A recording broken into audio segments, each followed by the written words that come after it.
Welcome into Texans Today. I'm your host, Jeremy Chuggs, and on today's program, a lot of chatter around the NFL media that CJ Stroud is not a top 10 quarterback. We'll discuss all of those articles. Also, how's Stroud's offseason going so far? Somebody inside NRG gives us a little insight on how Stroud is doing this offseason, a little bit different than how he handled himself last offseason. Then at the very end of today's program, a contract projection of what it might look like next offseason for CJ Stroud and the Houston Texans. What might a CJ Stroud extension look like? I'll tell you what they say around that. But before we get into today's show, had some news this week. Jim Irsay, the owner of the Indianapolis Colts, has sadly passed away. Sending our condolences to the Indianapolis Colts, the Irsay family. I know his 3 daughters now control the Colts. Hopefully they're dealing with it. I know it's a tough, thing to happen whenever you have a parent pass away. So just sending my condolences, best wishes to everybody surrounding Jim Irsay, his family, his friends, and the Colts community. Now, let's get into today's program, because on today's show, I'm going to be talking about CJ Stroud. He is getting absolutely thrashed, disrespected by the national media this offseason, and I absolutely love it. I think it's the best thing to happen to this team, and I'll tell you why in just a moment. But the first article that I'm going to show you is PFF went ahead and ranked all 32 starting quarterbacks in the NFL, and here's their top 10. And you see a notable omission in CJ Stroud. They have Patrick Mahomes, Joe Burrow as number 2, then Lamar, Josh Allen, Jalen Hurts, Jayden Daniels at 6, which I remember the CJ Stroud post-rookie season hype. It was great. It was great while it lasted. Matthew Stafford at 7, Justin Herbert at 8, Jared Goff at 9, Geno Smith at 10, which is just absolutely wild to me. And then you go to past the top 10. They have Brock Purdy at 11, Jordan Love at 12, Baker Mayfield at 13, and then CJ Stroud there at 14. Right in front of Kyler Murray, Trevor Lawrence at 16, Dak Prescott at 17, Tua at 18, Bo Nix at 19, and Bryce Young at 20. And I know we all are going to say, Jeremy, this is one article. That's not how everybody views CJ Stroud. Well, CBS Sports ranked quarterbacks about a month ago, and they had Stroud at 13. So it is not a one-off. It is not a just them doing it for clicks. The national media does not view CJ Stroud as a top 10 quarterback. They just don't at this point. After year 2, a lot of people are saying, oh, it was a rookie season, fluke. It was a, teams didn't have their tape on CJ Stroud, and now he's come back to earth. That's what everybody around the NFL views CJ Stroud in this Texans offense right now. He's a good but not great quarterback. He's a Baker Mayfield level. He's a Sam Darnold, Geno Smith level guy. He's a game manager. That is the narrative around CJ Stroud right now. I don't agree with it one bit, but I want to hear from you folks at home. Where do you rank CJ Stroud among NFL quarterbacks? Let me know in the comments section. Do you think he's top 5? Do you think he's the best quarterback in the league? Do you agree with these articles? Do you think he's not top 10? Get down in the comments. Let your voice be heard. Let me know your thoughts on CJ Stroud. For me personally, I think he's a top 10 lock quarterback in my opinion. Having Geno Smith at 10, I think CJ Stroud is 100% better than Geno Smith. If you asked every single NFL GM right now, would you rather have CJ Stroud or Geno Smith for this season? I think all 32 say CJ Stroud. And I get the hesitancy. I get why people are bullish on CJ Stroud going into this year. The numbers were not great in 2024 compared to his rookie season. But you got to look at all the factors around him. The offensive line play, the wide receiver play, even the tight end running back play. All of those units did not help CJ Stroud this past season. But let's see what PFF had to say on their reasoning for having Stroud at 14. Stroud represents the cautionary tale for Jayden Daniels, a stellar rookie season followed by a sophomore slump. That said, he finished 2024 strong and delivered in the playoffs, leading the Texans to a wild card win over the Chargers. One glaring issue remains. his pressure to sack rate, after taking just 39 sacks as a rookie, that number ballooned to 63 in 2024, a number that must be addressed moving forward, which I will say that 63 sack number, you see a couple different numbers around, how many times he's gotten sacked. I've seen 52. That 63, I actually have not seen that calculation before. But regardless, Stroud was one of the most sacked quarterbacks this past year in the National Football League. And you have to take that into consideration with how he played and how he was able to go about his business. His top 3 quarterbacks barely played 2 or 3 games together, or his top 3 wide receivers, I should say, barely played 2 or 3 games together this past season. He did not have a complete offense at any point. And I know you're going to say, really good quarterbacks, great quarterbacks can get past that. And in some regards, I think Stroud did. 12 interceptions this past year of only 5 in his rookie season. I know those numbers don't look good. And then also the amount of yards that he threw for. He threw for almost, 400 more yards in 2 less games in 2023 than he did in 2024. But in the same token, when the lights were brightest in the playoffs, we saw a CJ Stroud that shows everybody that he's a top 10 quarterback up against the Chargers, up against the Chiefs. Even when, teams are getting after him and he's having to evade the rush, he looked really freaking good. CJ Stroud is still that guy, and I think a lot of people forget how well he's played and the throws that he made last year. Even in a down year, you saw the flashes of a guy who I think can possibly be a top 5 quarterback. I would put him with the ranks of those top guys like a Josh Allen, Lamar Jackson, Joe Burrow. Maybe not as much of a Patrick Mahomes just yet, but I think CJ Stroud has that talent level to be a top 5 quarterback in this league. And going along with the narrative of the national media wants more out of CJ Stroud, they don't see it yet.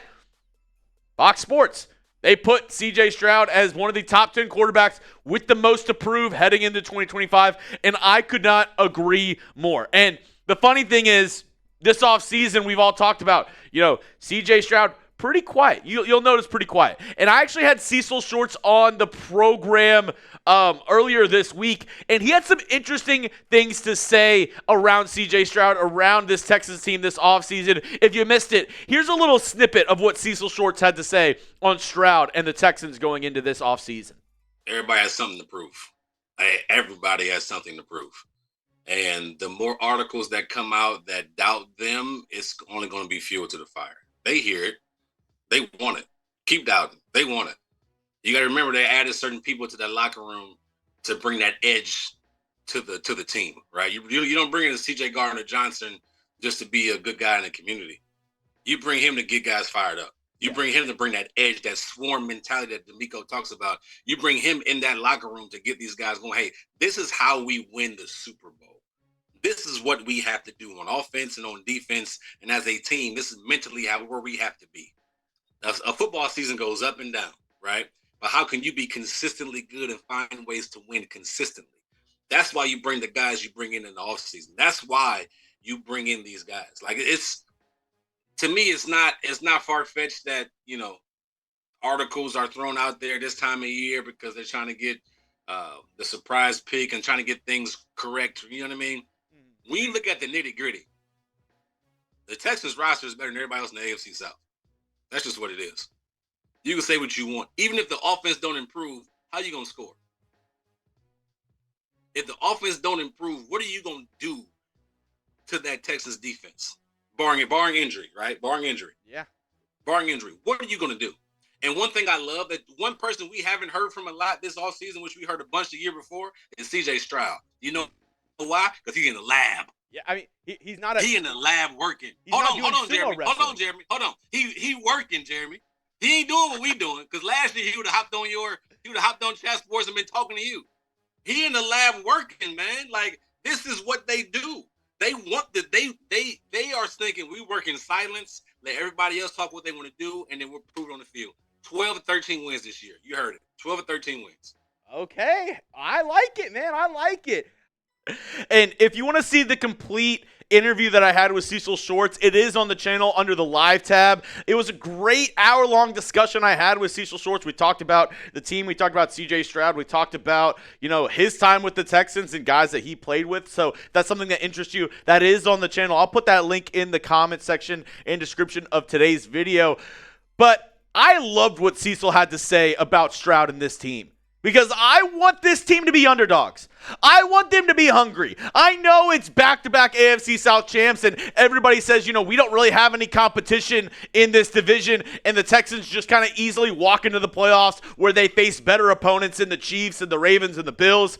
I want them to be dogged on. I want them to be doubted, and I want to see how this team responds. I want that swarm mentality, that special work ethic, and relentless mindset. I want to see it. And I love the fact that they're getting humbled a little bit this offseason and have something to prove and have something to show in 2025. Now, coming up around CJ Stroud, I have a contract projection put out by Bleacher Report that's pretty interesting, and I'd like to see what a lot of y'all have to say. Before I do, though, I have a lot of people that ask me, like, I have a couple CJ Stroud t-shirts and, CJ Stroud stuff. Where'd you get it? I got you covered right now. See, if you go right here, chatsports.com/Stroud. I got you covered with the latest CJ Stroud gear with our friends over at Fanatics. That link will be in the comment section and description of today's video. Go check it out today. Not just the jerseys. They have shirts like this one. This shirt's pretty dope, the NFL Blitz t-shirts. You can also get autographed memorabilia from CJ Stroud. They even have action figures and bobbleheads of CJ Stroud. So if you love CJ7, if that's your guy, if that's your quarterback, just like me, you can go get Stroud stuff right now. One more time, that link will be in the comment section and description of today's video.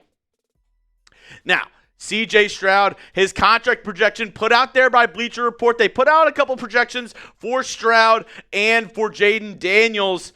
This is the one they put out for Stroud for next year. It would be a 5-year contract extension. They projected at $300 million over that 5-year period, which would equate to around $60 million a year. Not actually, or around. It would be $60 million a year, and $240 million of that guaranteed to CJ Stroud. We saw Brock Purdy. He had a contract extension earlier this month, and this contract would put CJ Stroud tied for the league in the highest paid person in the National Football League with Dak Prescott at $60 million per year. I do think they would want to, maybe a little slight of hand, maybe make him, 60.01 to give him that edge of the highest paid quarterback in the NFL. But I think this is pretty spot on with what we could see with Stroud and this team moving forward. I actually wouldn't even mind if they upped that year count to maybe a 7-8 year contract for CJ Stroud, because I'm confident in him being the guy moving forward. Now, for Jayden Daniels, they did have his contract extension. It was also a 5-year deal. It was a little bit more, so he was getting around, I believe, $63 million a year, making him the highest paid player in the National Football League. But get ready, because next offseason, this is probably what around the ballpark that we'll be looking at for a Stroud contract. Another reason why Stroud is set to have an amazing year, and I think he could have a top 5 quarterback type year this season for the Texans, because he's playing for that contract. And I know that's not the only reason why Stroud's going to have a great year. He's a humble guy. He's a great leader, and he's somebody who loves the game of football. So for those reasons, I think he's also going to bounce back. But he also has that in the back of his mind. He's playing for that next deal. He wants to play to prove to this organization that he is the franchise, he is the quarterback of the future, and he deserves a contract that reflects that and that can keep him in Houston for the long term. Because we've already heard from leaders like Will Anderson that he wants to be a Texan for life. Derek Stingley said he wants to play in Houston for the rest of his career. And I want CJ Stroud to join that boat and be a Texan for life and keep this young core together and see how far this group can go. That's all I have for you on today's show, folks. If you want to hit me up on Twitter, it's at Jeremy Chuggs. And if you made it to the end of the video and you're not subscribed, why not? It's 100% free content all year long. My promise to you is this. Hit that subscribe button right now. If you don't like it in a week, if you don't like my shows, if you think it's crap, all good. Unsubscribe, no skin off your back. But give me 1 week to prove to you why this is the #1 Texans channel here on YouTube.